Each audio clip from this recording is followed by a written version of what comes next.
Hi friends, அடி பிடிச்ச பாத்திரம் முதல் பன்னீர் வரை இன்றைக்கி சூப்பராக ரொம்ப இன்ட்ரெஸ்டிங்கான வீடியோ தான் பார்க்க போகிறோம். வாங்க வீடியோக்குள்ளே போகலாம். ஃபர்ஸ்ட்டு பார்த்தீங்கன்னா நம்ம வீட்டில் பால் குழம்புலாம் வந்துட்டு செய்வோம். அது பார்த்திங்கன்னா அந்த பாத்திரங்கள் வந்து ரொம்ப அடி பிடிச்சிருக்கும். அதை வாஷ் பண்ணுறதுக்கு ரொம்ப கஷ்டமாக இருக்கும். அதுக்கு வந்து ஈஸியான ஒரு 3 பொருள் தான் வந்து போட்டு க்ளீன் பண்ண போகிறோம். அரை லெமன் வந்து பிழிஞ்சு விட்டுக்கலாங்க. இது கூட 1 டீஸ்பூன் அளவுக்கு பேக்கிங் சோடா வந்து சேர்த்துக்கலாங்க. லெமன் தோலையும் வந்துட்டு நம்ம கட் பண்ணி இந்த பாத்திரத்துலேயே வந்து சேர்த்துக்கலாங்க. எப்போவுமே நம்ம வந்து பாத்திரம் வந்து கை வலிக்க தேய்க்கணுன்ற அவசியம் இருக்காது. இப்போ தண்ணி பிடிச்சிட்டு வந்து கேஸில் வச்சு நல்லா ஆன் பண்ணிக்கலாங்க. இது கூட கொஞ்சமாக வந்து டிஷ் வாஷ் வந்து சேர்த்துக்கலாங்க. இப்போ நல்லா வந்து பொங்க விட்டுட்டு அதுக்கப்புறம் ஆஃப் பண்ணிவிட்டு நீங்கள் வந்து ஸ்லோ பண்ணி சிம்மில் வச்சு ஒரு 5 நிமிஷம் வந்துட்டு நல்லா வந்து இதமான தீயிலே வந்து கொதிக்க வச்சுருங்க. இந்த மாதிரி செய்கிறதுனால பார்த்தீங்கன்னா அந்த அடிப்பிடிச்சிருக்கிறது இல்லையா, அந்த துகள்கள் எல்லாமே வந்து மேலே வந்து வந்துடும். இப்போது இதை வந்து நீங்கள் அப்படியே வந்துட்டு சிங்கில் வந்து வடிகட்டும் போது ரொம்ப சூடாக வந்து ஊற்றக்கூடாதுங்க. அந்த சிங்கில் வந்து சூடாக ஊற்றும் போது பார்த்திங்கன்னா நமக்கு வந்து அந்த லெதர் வந்து சீக்கிரமாக சுருங்கி போயிடும். அதனால் தண்ணியை வந்து திறந்து விட்டுட்டு ஊற்றிட்டு கூடவே நம்ம வந்து டிஷ் வாஷ் வந்து சேர்த்துக்கலாங்க. இப்போ டிஷ் வாஷ் வந்து சேர்த்துட்டு நம்ம வந்து சில்வர் ஸ்க்ரப் இருக்குது இல்லையா, அந்த ஸ்க்ரப்பை வச்சு நான் தீர்த்திக்க போகிறேன். இப்போ பாருங்கள், நமக்கு வந்து கொஞ்சம் நஞ்சு வந்துட்டு நல்லா வந்து அந்த அடிப்பிடிச்சிருந்தது இல்லையா, அது கிளியராக வந்து போயிடுச்சு. இப்போ வந்து நல்லா தீர்த்தி எடுத்ததுக்கப்புறம் நம்மளோட பாத்திரம் வந்து நல்லா பளபளன்னு நல்லா சூப்பராக இருக்கும் பாருங்கள். எப்போவுமே நீங்கள் இந்த மெத்தடில் வந்துட்டு நீங்கள் அடிப்பிடிச்ச பாத்திரங்கள் வந்து வாஷ் பண்ணி பாருங்கள். ரொம்பவே சூப்பராக க்ளீனாக வந்து வாஷ் பண்ணிடலாம். கை வலிக்க தேய்க்கணுன்ற அவசியம் இருக்காது. ட்ரை பண்ணி பாருங்கள். பிரண்டை துவையல் வந்து செய்யும்போது நமப்பு அதிகமாக இருக்கா, அப்போ இந்த வீடியோ வந்து நீங்கள் ஃபாலோ பண்ணுங்கள். இப்போது கொஞ்சமாக வந்து கல்லுப்பு வந்து சேர்த்துட்டு கொஞ்சமாக வந்து தண்ணி சேர்த்துட்டு நீங்கள் ஊற வச்சிங்க அப்படின்னா ஒரு 5 நிமிஷம் இதில் இருக்கிற நமப்பு வந்து கம்ப்ளீட்டாக வந்து குறைஞ்சிருங்க. இதை வந்து நீங்கள் 5 நிமிஷத்துக்கு அப்புறம் பார்த்தீங்க அப்படின்னா அந்த தண்ணி வந்துட்டு ஒரு பச்சை நிறமாக இருக்கும். இந்த மாதிரி இருக்கிறதுல வடித்து எடுத்துகிட்டு நீங்கள் துவையில் ஊறுகாய் வந்து செஞ்சுக்கலாம். ட்ரை பண்ணி பாருங்கள். அடுத்த டிப்புன்னு பார்த்தீங்கன்னா நம்ம வீட்டில் எண்ணெய் வந்து வாங்கிட்டு வந்து ஊற்றுவோம். அந்த எண்ணெய் வந்து ஊற்றுறதுக்கு நமக்கு புனல் இருக்காது. அதுக்கு பதிலாக நம்ம வீட்டில் இருக்கக்கூடிய வாட்டர் கேன் மூடியை நல்லா வந்துட்டு சுத்திரியும் வந்து கட் பண்ணி எடுத்துக்கோங்க. இப்போ கட் பண்ணி எடுத்தது நம்ம வந்து செட் பண்ணிவிட்டு நம்ம வந்து ஈஸியாக வந்து எண்ணெய் வந்து ஊற்றிக்கலாங்க. கண்டிப்பாக அந்த டிப்பை வந்து ஃபாலோ பண்ணி பாருங்கள். ரொம்பவே யூஸ்ஃபுல்லாக இருக்கும்.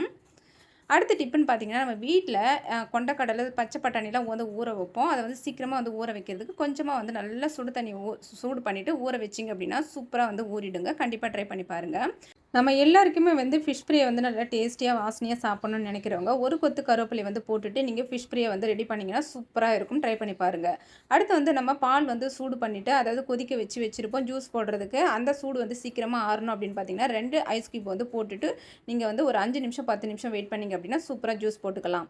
இப்போ அடுத்த டிப்புன்னு பார்த்தீங்கன்னா நம்ம கிரேவி அதாவது இந்த மாதிரி வந்து செய்யும்போது பார்த்தீங்கன்னா நமக்கு வந்து முந்திரி அந்த கசகசா சோம்பெல்லாம் வந்து சீக்கிரமாக ஊறுறதுக்கு கொஞ்சமாக வந்து நீங்கள் சுடு தண்ணி ஊற்றி ஊற வச்சிங்கன்னா சூப்பராக கிரேவி வந்து ரெடி பண்ணிக்கலாம். அடுத்து பார்த்திங்கன்னா நம்ம வீட்டில் இஞ்சி பூண்டு இல்லை அப்படின்னா இஞ்சி பூண்டு பேஸ்ட்டை வந்து நீங்கள் கிரேவி செய்கிறதுக்கு யூஸ் பண்ணிக்கலாம். அடுத்த டிப்புன்னு பார்த்திங்கன்னா நம்ம வீட்டில் வந்து பன்னீர் செய்கிறதுக்கு நம்மக்கிட்ட பன்னீர் இருக்காது அல்லது வந்து லெமன் இருக்காது. ஏதாவது ஒன்று நீங்கள் ஊற்றி செஞ்சிங்கன்னா சூப்பரான கட்டியான பன்னீர் வந்து நம்ம வீட்டிலே வந்துட்டு செஞ்சுக்கலாம். கண்டிப்பாக அந்த டிப்பை வந்து ஃபாலோ பண்ணி பாருங்கள். ரொம்பவே யூஸ்ஃபுல்லாக இருக்கும்.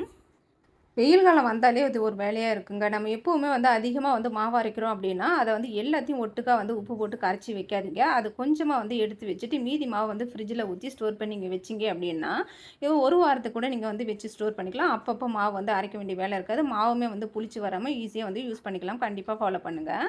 அடுத்த டிப்புன்னு பார்த்தீங்கன்னா நம்ம வீட்டில் வந்துட்டு நம்ம சப்பாத்தி மாவு வந்து பிசைகிறோம் அப்படின்னா அந்த மாவுக்கு வந்து தண்ணிக்கு பதிலாக நம்ம வந்துட்டு பன்னீர் வந்து ரெடி பண்ண தண்ணியை வந்து ஊற்றிட்டு நம்ம பிசைஞ்சோம் அப்படின்னா ஹெல்த்தியாக சூப்பரான ஒரு டேஸ்ட்டில் நம்ம வந்து சப்பாத்தி வந்து ரெடி பண்ணிக்கலாம். வேஸ்ட் பண்ணாது இந்த மாதிரி வந்து ட்ரை பண்ணி பாருங்கள். ரொம்பவே யூஸ்ஃபுல்லாக இருக்கும். சப்பாத்தி மாவு வந்து பிசைஞ்சதுக்கப்புறம் ஊற வைக்கிறீங்க அப்படின்னா ஒரு கண்ணாடி பவுல் வந்து இந்த மாதிரி போட்டு ஊற வச்சிட்டிங்க அப்படின்னா சீக்கிரமாக வந்து ஒரு 15 நிமிஷத்துலேயே வந்து சாஃப்டாக சூப்பராக வந்து ஊறிடும். கண்டிப்பாக வந்து ஃபாலோ பண்ணுங்கள். அடுத்த டிப்புன்னு பார்த்தீங்கன்னா நம்ம வீட்டில் முந்திரி கசகசா வந்து சீக்கிரமாக வந்து அரைச்சி எடுக்க முடியாது. அதுக்கு வந்து ஈஸியான ஒரு மெத்தடு பார்த்தீங்கன்னா கொஞ்சமாக வந்து கொதிக்கிற தண்ணியை ஊற்றிட்டு நீங்கள் அரைச்சி எடுத்திங்கன்னா நல்லா மாவு போல் நல்லா கழகன்னு சூப்பராக வந்து அரைச்சி எடுத்துக்கலாம். கிரேவியுமே நல்லா டேஸ்ட்டாக திக்காக இருக்கும். கண்டிப்பாக அந்த டிப்பை வந்து ஃபாலோ பண்ணி பாருங்கள். நம்ம பன்னீர் செஞ்சதுக்கப்புறம் நம்ம ஃப்ரிட்ஜில் வச்சு எடுத்தோம் அப்படின்னா ரொம்ப வந்து ஹார்டாக இருக்கும். சாஃப்டாக ஆக்கிறதுக்கு கொஞ்சமாக வந்து சுடு தண்ணியில் போட்டு நீங்கள் இந்த பன்னீரை வந்து எடுத்திங்கன்னா ரொம்பவே சாஃப்டாக சூப்பராக இருக்கும். கண்டிப்பாக அந்த டிப்பை வந்து ஃபாலோ பண்ணி பாருங்கள். ரொம்ப யூஸ்ஃபுல்லாக இருக்கும். இது வரைக்கும் ரொம்ப யூஸ்ஃபுல்லான கிச்சன் டிப்ஸ் வந்து சொல்லியிருக்கிறேன். உங்களுக்கு ரொம்பவே யூஸ்ஃபுல்லாக இருக்குன்னு நினைக்கிறேன். பிடிச்சிருந்தா மறக்காமல் நம்மளோட சித்தா சேனலுக்கு ஒரு லைக் ஷேர் சப்ஸ்கிரைப் ஒன்று பண்ணிக்கோங்க. தேங்க்யூ ஃபார் வாட்சிங். பாய். See you.